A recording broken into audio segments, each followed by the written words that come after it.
Bueno, muy buenas tardes. Quiero arrancar recogiendo una frase que mencionaba Giovanni al final sobre cómo liberar el potencial de la economía digital en Colombia. Pero poner el zoom en torno a esa idea, en torno a un actor específico, un actor a veces odioso, a veces lejano, pero absolutamente imprescindible en la actividad empresarial como es el Estado.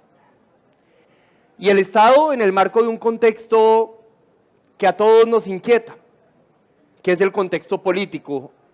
Estoy seguro que tal vez hoy o a lo largo de Andicom las dos presentaciones más concurridas van a ser la presentación de esta mañana del presidente de la República y la presentación del viernes de la ministra o del ministro TIC, si lo hubiera para ese día. ¿Y por qué eso causa tanto interés? Yo creo que porque en parte quienes estamos en el sector privado y quienes estamos en el ecosistema digital nos estamos preguntando cómo interactuar, cómo construir relaciones confiables y duraderas y cómo, en el caso de los actores interesados en regulación, lograr acordar regulación razonable, regulación positiva para nuestro ecosistema, en medio de este contexto de cambio político que no tiene precedentes en la historia de Colombia. Y quiero dejar estas ideas partiendo de una confesión muy personal. Y es que esta presentación la haré desde un sesgo. El sesgo de una persona que tal vez tiene una fe excesiva, no sé, en la posibilidad de construir acuerdos. Yo desde el mes de junio soy director ejecutivo de Alianza IN, que es el primer gremio en América Latina de plataformas digitales. Antes de eso fui congresista durante 4 años. Y a lo que me dediqué sustancialmente fue una cosa, y era tratar de impulsar en el Congreso reformas de temas relevantes, sociales, de ciudad, recogiendo consensos desde el partido de gobierno en su momento, el Centro Democrático. Ok, acá mejor. Desde el Centro Democrático hasta el partido que hoy es de gobierno, que está en el otro lado del espectro ideológico, que es el Pacto Histórico. Entonces me dediqué a buscar consensos en el Congreso. Tal vez no era lo más rentable políticamente, me quemé en las elecciones siguientes, pero hay que dar unas experiencias y unas reformas interesantes.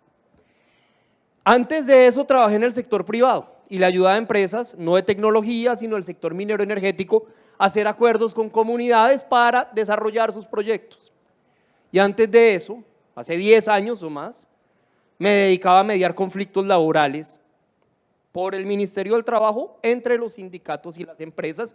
Luego yo arranco acá con la confesión de la subjetividad de quien cree profundamente que es el diálogo y es la construcción de acuerdos entre distintos, el mejor camino para generar entornos de negocio y para construir resultados colectivos. Pero la pregunta en un gobierno que habla de grandes acuerdos es cómo construir esos acuerdos. Y acá tenemos 5 ideas que tienen dosis de evidencia empírica y también dosis de especulación y que seguramente si en 4 años los viéramos encontraríamos que acertamos en algunas cosas y seguramente fallaremos en otra. Y lo primero, yo creo que el relacionamiento con la nueva realidad política e institucional de este país debe basarse y debe empezar, no agotarse, pero debe empezar en propósitos superiores. Debemos ir de lo general a lo particular y creo que acá hay 2 expresiones absolutamente poderosas para el mundo de la tecnología. La idea de la igualdad y la idea de la generación de riqueza, lo decía el presidente de la República esta mañana. Este es un sector que genera riqueza, pero por encima o al mismo nivel de generar riqueza es un sector con un potencial enorme de construir igualdad, que es tal vez una de las causas principales de esta nueva institucionalidad. Y cómo desde la economía colaborativa, que es lo que representamos en Alianza IN, construimos igualdad. Yo les quiero contar, por ejemplo, que las plataformas digitales, según un estudio reciente de Desarrollo, hoy generan oportunidades para 150.000 familias. Ocupan al 0,7% de la población. Eso fue especialmente importante en la pandemia, pero lo sigue siendo y en números seguramente mayores. Es un estudio de mediados del 2021 y en especial con población históricamente ubicada entre la informalidad y la vulnerabilidad. Población migrante, madres cabeza de familia, que en un país en donde las labores de cuidado siguen estando recargadas más del lado de la mujer que del lado del hombre, encuentran en las plataformas de economía colaborativa opciones de flexibilidad laboral. En el caso de jóvenes, con el problema de tantos jóvenes que ni estudian ni trabajan en el país, entre otros. Las plataformas de economía digital, de crédito digital, ustedes lo saben, están ayudando a incluir en el sistema financiero a millones de colombianos, según las cifras de otro gremio de Colombia FinTech.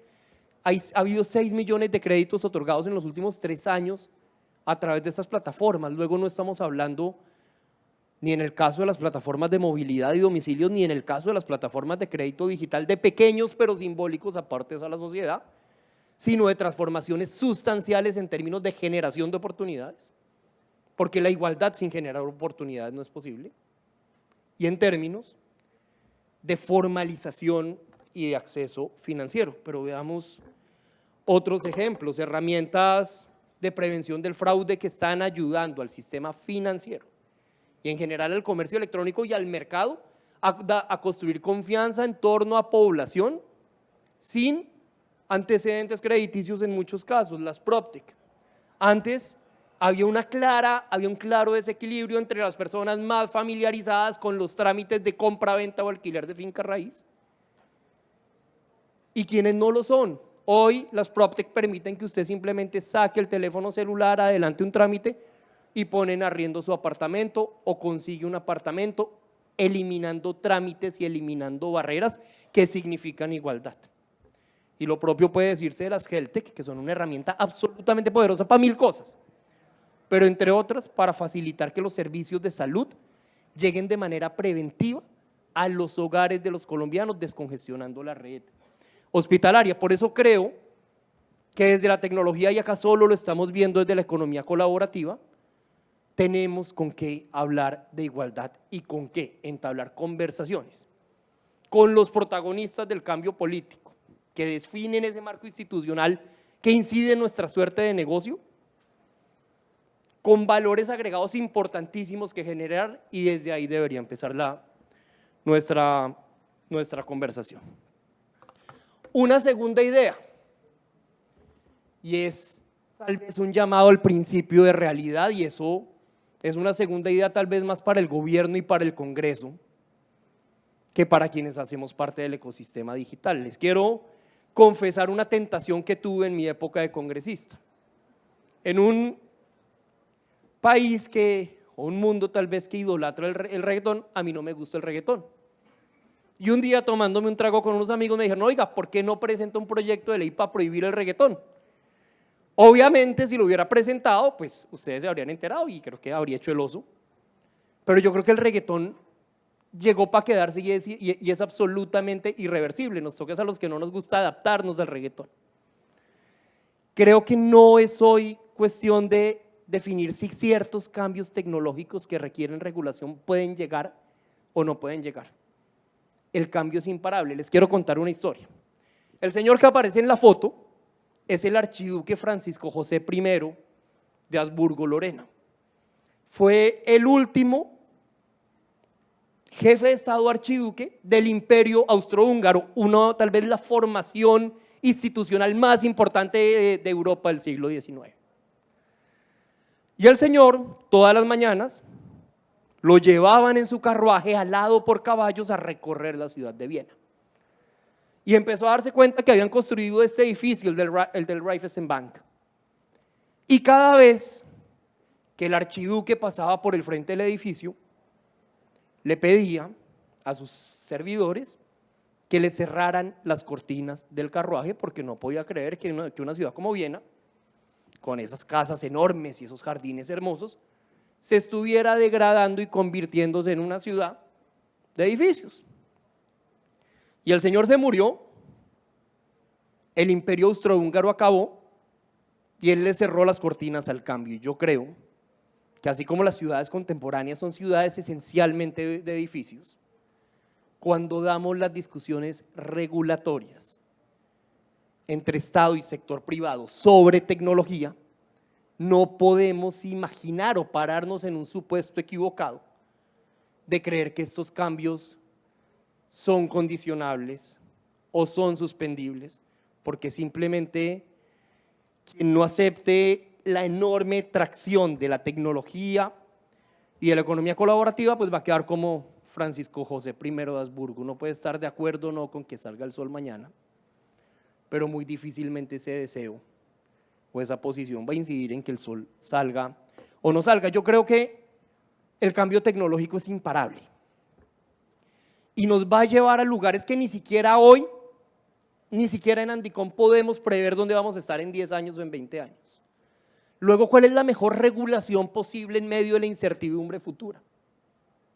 La mejor regulación seguramente es la regulación flexible, no es la regulación que trata de encajar a la fuerza una industria en unas categorías legales, sino que desarrolla leyes, decretos, reglamentos en función de los cambios que va teniendo la sociedad. Ya se han consolidado nuevas formas de consumo que no van a cambiar y la tarea, creo yo, es regularlas, no meternos en debates interminables de si deben o no continuar o profundizarse. Una tercera idea sobre cómo abordar la relación con estas nuevas autoridades públicas es tener muy presente siempre esta imagen que sale en el teléfono celular. Esa imagen significa que la ecuación del poder cambió. Hace 20 años el poderoso era el gobierno, hace 20 años los poderosas eran las empresas, hace 20 años los poderosos éramos los gremios, los medios de comunicación tradicionales, el ejército. El poder, no en Colombia, en el mundo, se dispersó y se atomizó y hoy los protagonistas son los ciudadanos. Y un ciudadano con un teléfono celular puede ser profundamente más poderoso que un partido político o que un periódico o que una emisora. Luego, reconocer esa realidad del cambio en la ecuación del poder es fundamental para el sitio desde el cual abordamos las discusiones regulatorias entre sector privado y sector público. Yo creo que, por ejemplo, en la reglamentación o en la discusión sobre las normas de economía colaborativa, la voz de los colaboradores digitales y la voz de los usuarios, sus principales beneficiarios, deben estar absolutamente en el centro. Tal vez cuando uno se imagina una conversación sobre cualquier tema de la vida en sociedad, entre Estado y los actores interesados, uno tiende a imaginarse una conversación de manteles, en donde está el gremio, en donde está la autoridad pública, en donde está el académico de la universidad y pare de contar, y los cambios en esta sociedad y las discusiones en esta sociedad cada vez se construyen más de abajo hacia arriba y no de arriba hacia abajo. Y con esto llego a la cuarta idea, que es la penúltima, y es un viejo sesgo que existe en la comprensión de los debates sobre la economía colaborativa en el mundo. Y es que se entienden las discusiones regulatorias como discusiones de suma cero, en donde uno derrota al otro, en donde lo que uno obtiene deriva de la cesión por parte de otro de eso que fue obtenido por quien lo venció. Entonces nos paramos en paradigmas que fueron en una época, pero que yo creo que es tiempo de reevaluar. Yo no creo que la realidad de la discusión regulatoria sobre las plataformas de movilidad, ni en Colombia ni en el mundo, deba entenderse desde una contradicción entre los servicios de taxis y los servicios de plataformas de movilidad. Hoy más del 80% de los taxis en Bogotá tienen instalada una plataforma digital para la toma de sus servicios y ganan en seguridad y ganan los usuarios en calidad del servicio. Tampoco creo que el camino sea el de esa vieja visión que teníamos de un trino que subió hace poco a Blockbuster,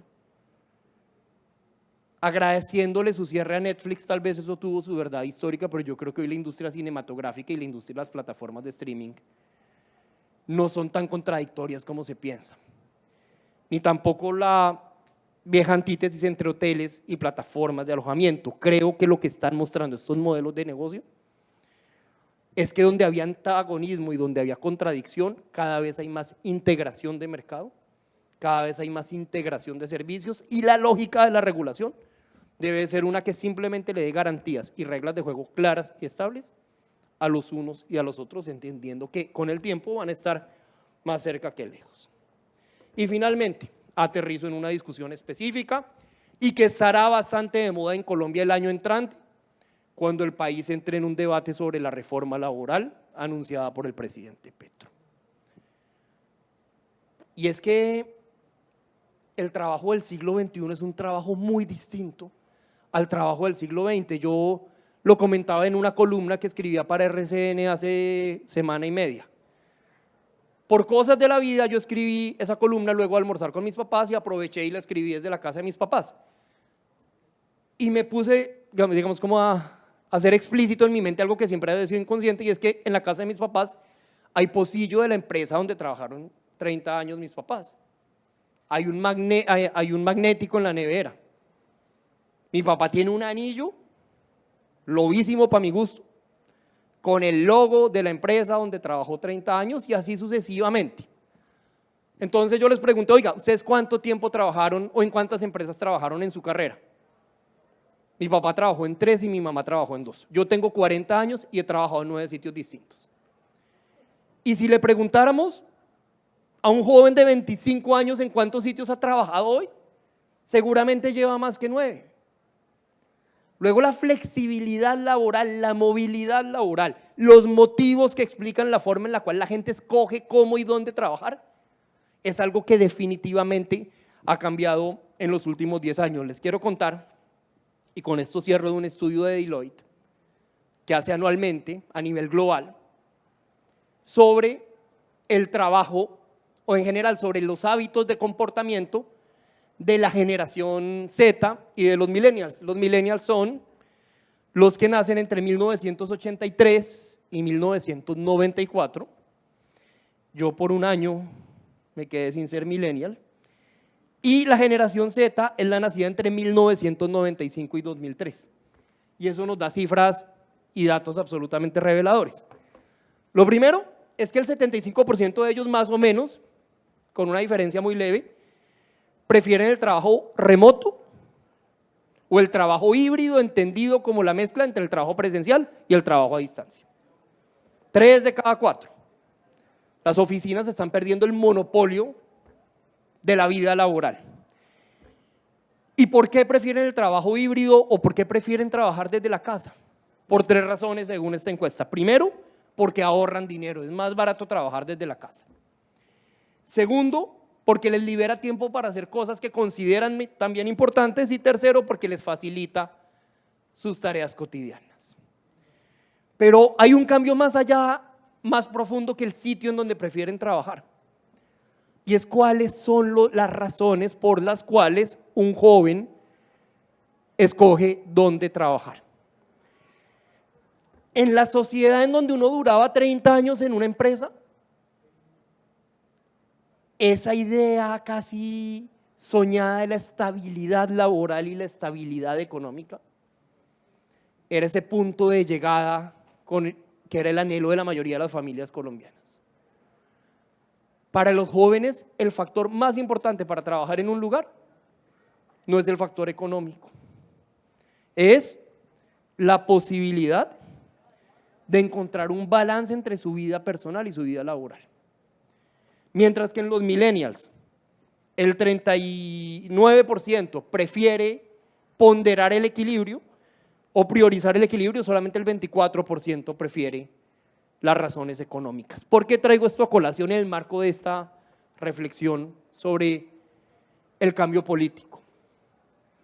Porque sería una equivocación, y eso sí que debe ser evidente desde el mundo de la tecnología, pretender meter a la fuerza la realidad del trabajo tecnológico, del trabajo digital, del trabajo del siglo XXI, en las categorías del trabajo del siglo XX.